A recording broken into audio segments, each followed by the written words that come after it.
It's so funny to see someone so opinionated about the French acting like the most French person I've seen all year, and we had people walking around with guillotines while the country was on fire, forcing King Charles III to cancel his visit to France. Can't make this up. En termes de symbole, compte tenu de la situation sociale en France, organiser un dîner d'État, qu'il soit d'ailleurs au château de Versailles ou à l'Élysée, aurait été cataclysmique. We may not have the money to make blockbusters, but we do have great historical reenactments in the streets performed by concerned citizens. So yeah, when you see this, Sir Ridley Scott's Napoleon kind of looks like a stupid, whiny, mentally deficient, man-child buffoon who has failed upward, and I don't feel represented. You think you're so great because you have boats! At least the Marvels were pathetic, this guy doesn't make me feel anything. It's so amazing to me that the only historically accurate parts of the film are used to make him look like a clown, and the added elements are in support of that clown narrative. No, I don't want Napoleon to be portrayed as the second coming of Jesus, but there's a middle ground between portraying him as a hero and portraying him as a man who makes fish noises when he wants to have awkward sex. Some of the scenes really made me question the necessity or value of such an interpretation.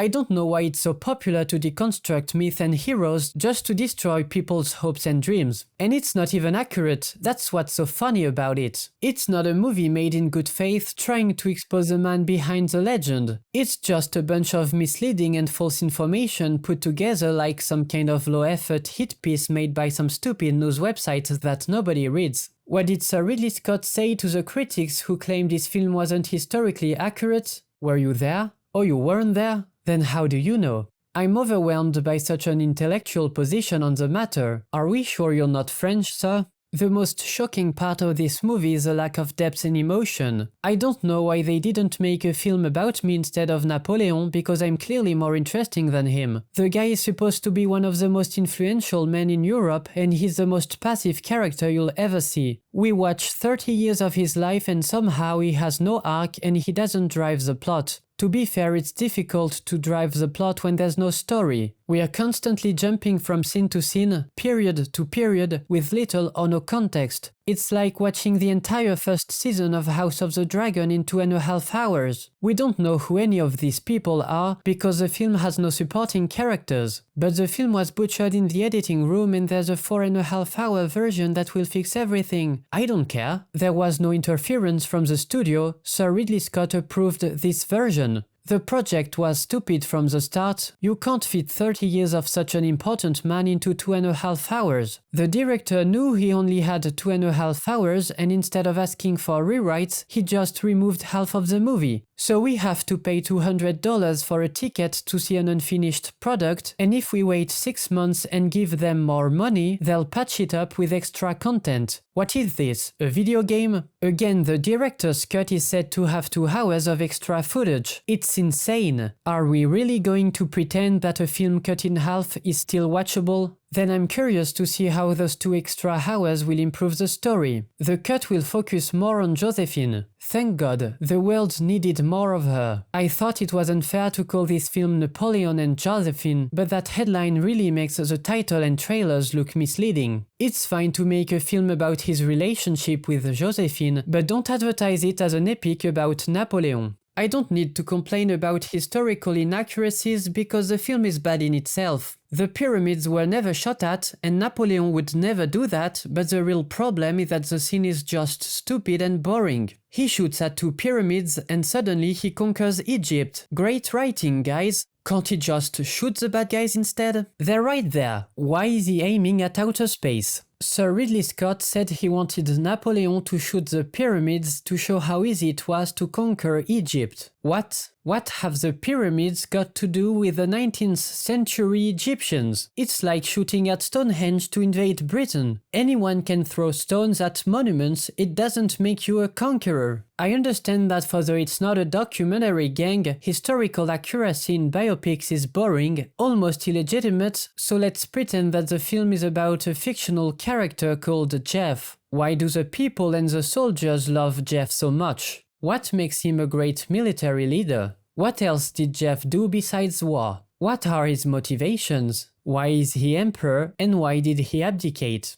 Pretty hard to answer these questions, right? It's almost as if the character work and world building is trash, regardless of historical accuracy. Jeff's main goal for the first half of the film is to have a son. He gets one and the movie completely forgets about him. There's no mention of him when Jeff goes back to France. There's no mention of him when Jeff is exiled again. Instead, he's talking to his dead wife. The film says he abdicated because he lost some men in Russia. That's it? Are we not missing a crucial element to explain why he had to abdicate? Apparently it's easier to get rid of an emperor than a democratically elected president. That's crazy. The Battle of Waterloo lasts 10 minutes and we have no idea why he lost. Isn't that important for Jeff's characterization? It's like watching a thriller about a serial killer who commits perfect crimes and gets caught at the end without any explanation. Jeff takes back Toulon and shoots some royalists, and suddenly he's a famous general and everyone writes about him in the newspapers. Then he becomes emperor, loses a single battle and is no longer emperor, then comes back a year later and is emperor again. What is this? Disney Star Wars? None of it makes sense. Fiction or not, your movie can't skip over character-defining moments and important world-building events if you want people to care about, understand, and believe in your story. Napoleon's journey in the film is neither accurate nor believable. I cannot see this man as a threat to anyone. So it's not supposed to be a documentary, and it's not supposed to be a good film either, I guess. The "it's not a documentary" excuse reminds me of the "it's an adaptation" argument. A film called Indiana Jones not about Indiana Jones? Well, what did you expect? It's not a documentary about Indiana Jones. You thought Galadriel was out of character? Well, what did you expect? It's not a documentary. If you want the real story of the fictional character, read the book. In most cases, the "it's not a documentary" defense should be left in the trash where it belongs. It only works in specific cases where the changes don't affect the story. Just because you don't care about historical accuracy doesn't mean people who do are wrong. You think you're so great because you have boats! As for the film, I don't think it's anti-French or anti-Napoleon. It's just a British guy doing what he wants because it's not his country. It's like Nolan with Dunkirk. Of the 340,000 soldiers rescued at Dunkirk, 140,000 were French and Belgian. Where are they in the movie? I don't believe Sir Ridley Scott hates Napoleon. He just doesn't understand the implications of making a film about a famous figure. According to him, people who read too much into his story are stupid. I didn't think this was going to be... Thank God, it's meant to be funny. Yeah, but I didn't think Napoleon was going to be funny. Some in a letter said, does it mean that Napoleon is actually a bad lover? I said, missed the point, dude. So no, thank God, yes, it's meant to be funny. How stupid of me not to have realized that a biopic about a historical figure would include random sketches to make the audience laugh. I'm sorry, I didn't know I was watching the prequel to Night at the Museum. You get that this funny line changes the way we look at him, right? Because we're not laughing with him, we're laughing at him. If I'm making a biopic of Rosa Parks and she starts breakdancing on the bus, don't you think that will affect the viewer's perception of the woman and the event? Do you think the audience can guess what the jokes are and what the character-defining moments are? In that case, I'm going to assume that the text at the end of the film was meant to be a joke. I thought you were making a film based on a quote that Napoleon may or may not have said, but it was part of the joke, so I'm very relieved. 3 million dead. Really? Strange that there's no context, but at least it's consistent with the film. Of course, the use of the pronoun he puts the blame on him, but I wonder why these conflicts happened.